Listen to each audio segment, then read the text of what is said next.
Cricket ইতিহাসের সবচেয়ে ভয়ঙ্কর ৫টি দ্রুতগতির বল, যেগুলো দেখে ব্যাটাররাও কেঁপে উঠেছিল। ৫ নম্বরে আছেন মিচেল স্টার্ক।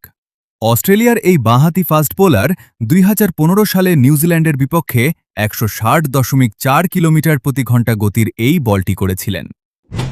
৪ নম্বরে আছেন জেফ থমসন। অস্ট্রেলিয়ার এই কিংবদন্তি ফাস্ট বোলার ১৯৭৫ সালে ওয়েস্ট ইন্ডিজের বিপক্ষে ১৬০.৬ কিলোমিটার প্রতি ঘণ্টা গতির এই বলটি করেছিলেন। ৩ নম্বরে আছেন ব্রেট লি। অস্ট্রেলিয়ার এই তারকা ফাস্ট বোলার ২০০৫ সালে নিউজিল্যান্ডের বিপক্ষে ১৬১.১ কিলোমিটার প্রতি ঘণ্টা গতির এই বলটি করেছিলেন।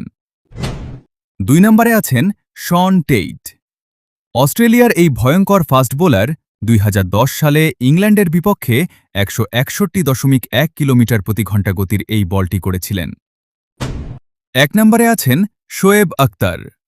পাকিস্তানের এই কিংবদন্তি ফাস্ট বোলার ২০০৩ সালে ইংল্যান্ডের বিপক্ষে ১৬১.৩ কিলোমিটার প্রতি ঘণ্টা গতির এই বলটি করেছিলেন, যা আন্তর্জাতিক ক্রিকেটে রেকর্ড করা দ্রুততম বল।